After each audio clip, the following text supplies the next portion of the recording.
Sometimes stories stop being just rumors. They become well-known tales or even myths. Maomao was learning this firsthand. Jinchi, when he visited her at the Jade Pavilion, was asking her about a story that had become a legend. "Do you know the story about the very beautiful woman who cried tears that turned into pearls?" he asked, looking very serious. Gyokao tried not to laugh. He always said surprising things. Maomao wanted to tell him she was looking at someone very beautiful right then, but she held back. The handsome eunuch was talking about a story that everyone already knew. People used to say there was a woman who worked in a beautiful part of the city long ago. She was said to be the most beautiful woman anyone had ever seen, as lovely as a spirit from the moon. He wanted to know if she knew who this woman was. He also wondered why he was asking about her now. The messenger explained it was a special request from the visiting country's leaders. The leader's great-grandfather had told stories about a beautiful woman who lived far away, and the leader had always been interested in her. The request was very hard, almost impossible, but they wanted to do their best for this important guest. So Jinchi went to Maomao, who knew a lot about the entertainment district, to see if she knew who the story was about. Jinchi said, "I know the story is quite old, from many years ago. This woman would be very old now." "Who knows if she is still alive?" Maomao said simply. Jinchi looked at her surprised. Gaoshan looked surprised too, but consort Gyokao's eyes lit up. Hongyang sighed because her mistress was very interested. Yes, Maomao knew the story of a beautiful woman whose tears were pearls. She knew this was right. "So the story is really true?" Jinchi asked. "True, you've met her yourself," she said. Jinchi had visited the verdigris house, which was like Maomao's home. He would have definitely seen her there, smoking her pipe and carefully looking at everyone who came near. A clever old woman. Jinchi and Gaoshan looked at each other, a little surprised. They could only think of one person who fit that description. The old madam. Time changes everyone. Every woman's beauty fades as she gets older, no matter how pretty she once was, and she can become very focused on money. Gyokao's eyes were still bright, but maybe it would be better if she didn't hear this. "I'm sure she would come quickly if there was enough money offered," Maomao said. "What do you think?" There was a quiet moment before Jinchi answered. "I'm not sure that would work very well. It was more than just disappointing someone who had wanted something for a long time. It could almost cause a big problem between groups of people. If someone asked for a really beautiful woman, the ones they found were not very pretty at all. Jinchi probably knew the madam wasn't as beautiful as she used to be, but he hoped Maomao would have an idea what to do. They must know that people change over time," Maomao said. "And I'm sure they were greeted nicely." "Well, not exactly," Jinchi said. She explained that many pretty women had been brought to meet him and a big feast was held, but he didn't seem impressed at all. He actually laughed at them. Who would do that? Maomao wondered about this. Even if people in the East and West liked different things, she thought the women here should still look quite beautiful. "If you don't mind me asking," she said, "could we send someone to see him when it's dark?" Hongyang looked a little annoyed at how direct Maomao was, but it was a good idea to think about. "I don't think that would work well either," Jinchi said, scratching his head and looking worried. The messenger was a woman, he explained. Now she understood why he had been hesitant to share. After that he told the whole story. The important leader who greeted the visiting group had been very upset when they arrived at Jinchi. It was already difficult trying to find this beautiful ghost, but they were doing it for another woman. Someone of the same sex would always be the most critical observer. Jinchi was very handsome and could charm almost anyone, even though he was a man. He was very good at winning people over. It almost seemed like he was born to be charming. But this talent could also cause problems. What if someone he charmed fell in love with him and wanted something in return for making agreements with his country? With this man, anything seemed possible. Or maybe they wanted him to come visit them at night. He didn't have everything a man usually has. Maybe a woman wouldn't play these kinds of games, but it was still good to be careful. And this visitor, is she really important enough for all this fuss? Maybe you'd understand if I said she controls trade between the West and the North. Maomao nodded. She understood now. It also explained why the group of travelers was so large this time. Everyone hoped to start trading with them. They would also be trying to get to know each other better. This country had many different useful things, and people sometimes said that other countries caused some of the attacks by the wilder tribes. That might seem like this country was in a difficult spot, but it hadn't been conquered for hundreds of years. There was a good reason for that. This country was a busy place for trading, and many people from different places married each other. Because of this, people said it had a lot of good-looking men and women. Traveling merchants even said that the farmers, even when covered in dirt from working, were very attractive and could have been considered beautiful anywhere. So what did the old lady do? Maomao thought about it. If someone from that place believed she looked like a moon spirit, she must have seemed very special. Maybe we could add something to our perfume to make people see things. Do you already do that? Jinchi asked after a moment. Not usually, but it seems like the fastest way to do it, Maomao said quietly. Jinchi just shook his head. He didn't believe that. It could cause another problem with other countries. I'm trying to figure this out, Jinchi said. Do you know anything about what happened during that visit a long time ago? She hadn't seen him seem so worried before. He was truly feeling hopeless. Jayukayu covered her mouth with a fan and laughed softly. Did she know something he did? I'll try to find a way to help you, Maomao said, and decided to send a letter to the verdigris house. A few days later, the old madam arrived with someone who worked with Jinchi. They met in the same building where Maomao had first met Lihaku. No one from outside the palace, not even a woman, was allowed to just walk into the back rooms. Okay, what is all this nonsense? The head woman asked, looking around the room. Her eyes seemed to say, is this the best you have? She walked in quickly and gracefully, as if this woman who was over 70 years old could easily live to be 100. I heard you once welcomed an important visitor from another country. That's correct. It was probably about 50 years ago. That was 2 emperors ago now. The old lady smiled and started to talk. It hadn't been long after the emperor at that time had moved the capital to where it is now. This city was built on the remains of an older city. It was good to be near the ocean and a large river.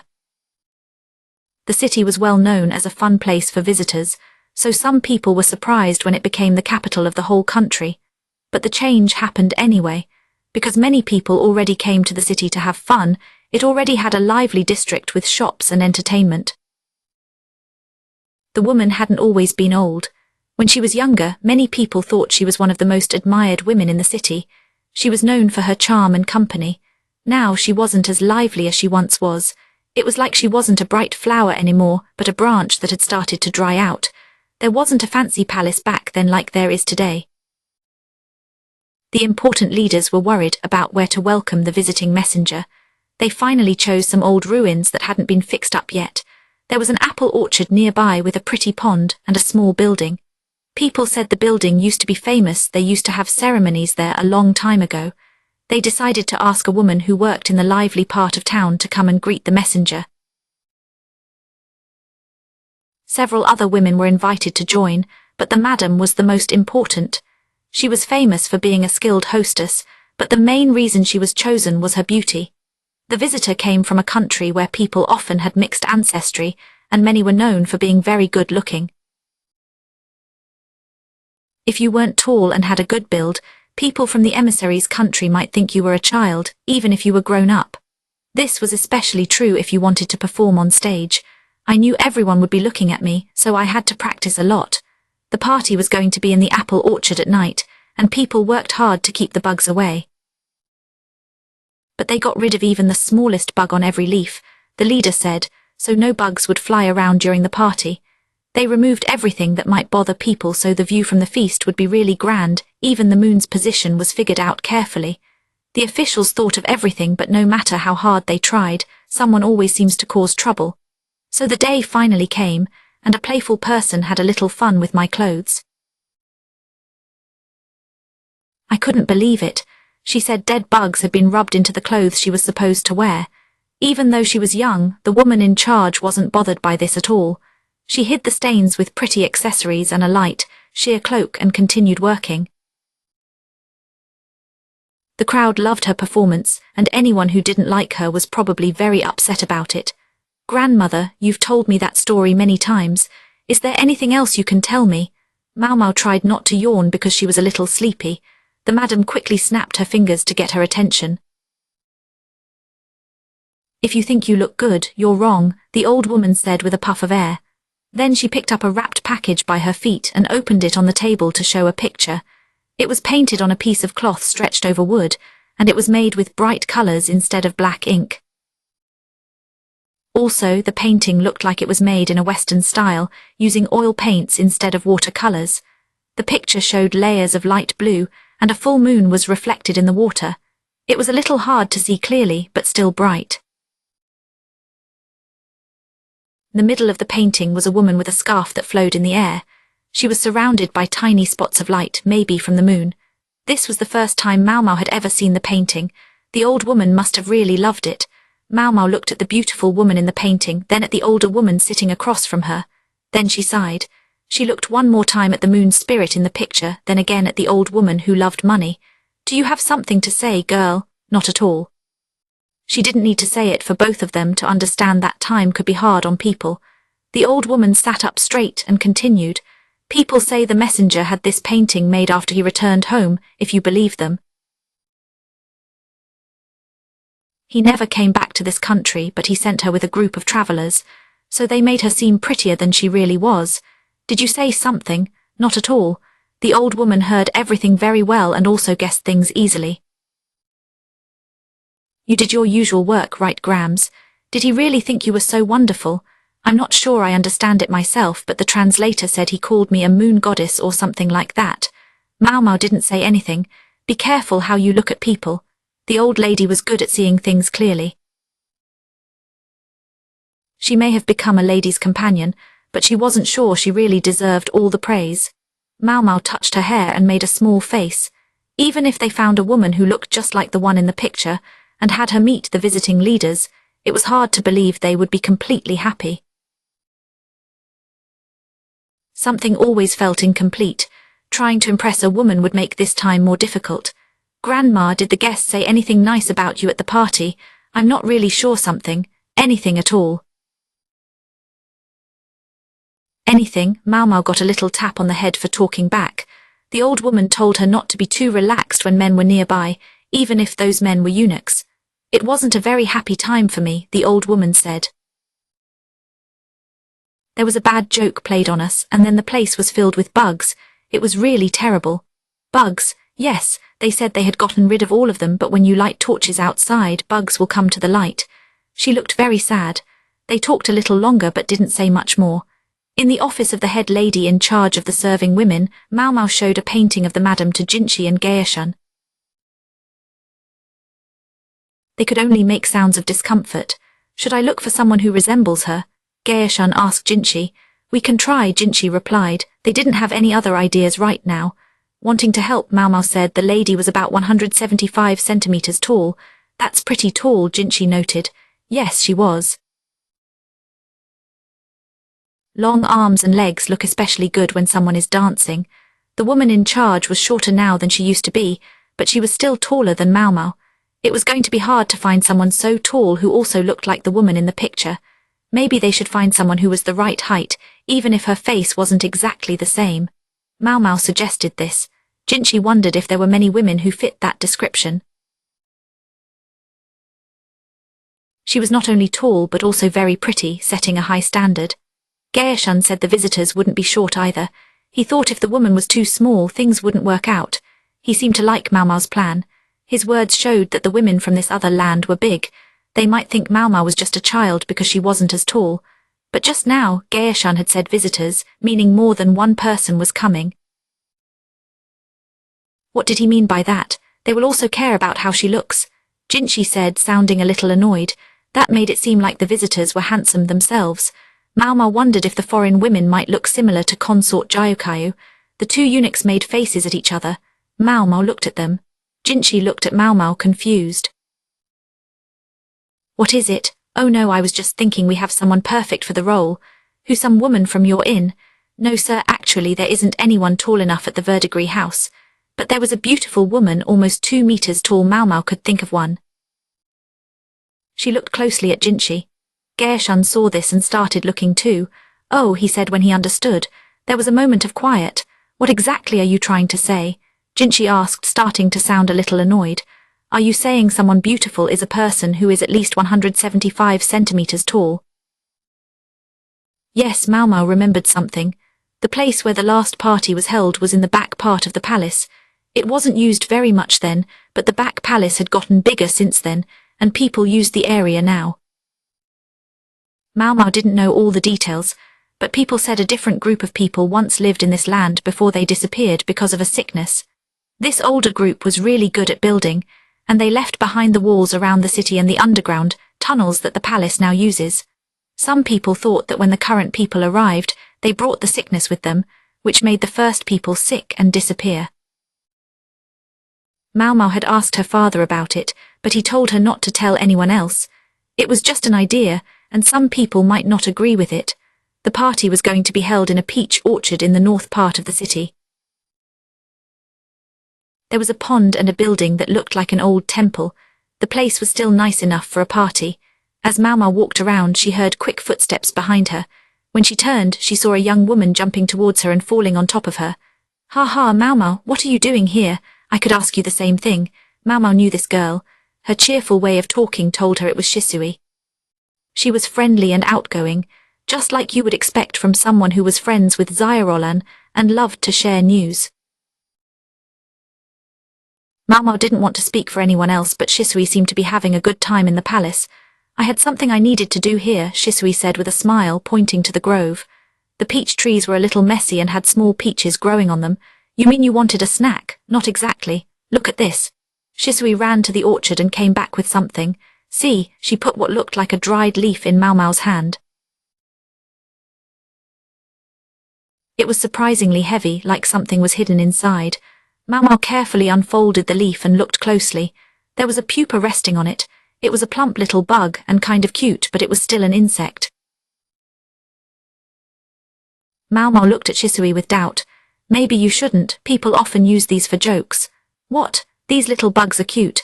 Maomao gave Shisui back her bug. The other woman took it gently, like it was a small child, and put it in a cage for insects. The cage was nicely made but looked well used. Maomao wondered where it came from. "This place is great," Shisui said. "There are so many bugs I haven't seen before."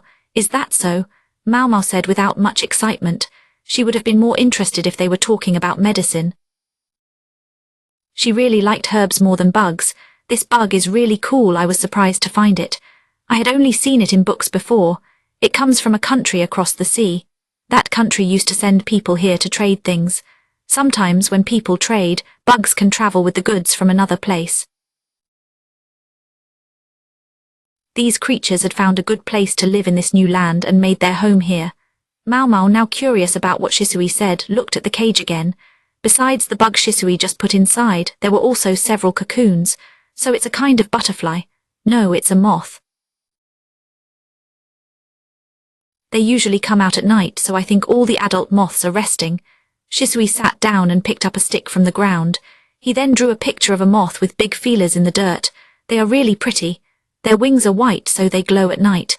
"Huh," said Maomao. "When I thought about it, the old lady had said all the bugs around here were gotten rid of for the big feast. Did that mean the moths too? Even though they were pretty, bugs were still bugs. You should come here at night sometime, Maomao." The moonlight looked beautiful over everything. It was like being lost in a peaceful garden of peach trees. "You don't have to describe it so dramatically." Maomao suddenly stood up and looked at Shisui's insect cage again. "Tell me, do these moths have babies as soon as they come out of their cocoons?"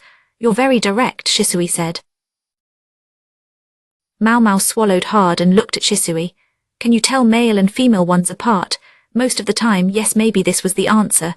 She thought she was starting to understand. She might know what had captured the messenger's attention during the ladies' dance. Copying it would take some work and one person to help. "Shisui, what's happening?" Maomao grabbed Shisui's shoulders and told her she needed her help with something. Maomao worried she looked awful. The party would be in 5 days. It would have been perfect to have it sooner, but they had to move it to the back part of the palace, so they needed time to get everything ready. Some people didn't want to have the party so far north, but when they learned it would make the guests very happy, they agreed. For the party, men were allowed in the back part of the palace, where they usually were. There weren't many women living at the castle, so some of the empty hallways could be used as bedrooms for the time they would be staying. It was lucky that people hadn't found out about the body discovered in the north part of the castle yet. It wasn't good for anyone if people started talking about unpleasant things. Since a lot of work went into making this feast special, the important ladies were invited, but they decided to make a few changes to keep things polite and proper. Everyone at the event would sit in special carriages instead of out in the open. These carriages had screens around them to give people some privacy. The carriages were placed around the pond. Some people thought this setup was even better than a regular dinner because it was easy to burn incense to keep bugs away, and inside the carriage, people could feel a little more comfortable and relaxed.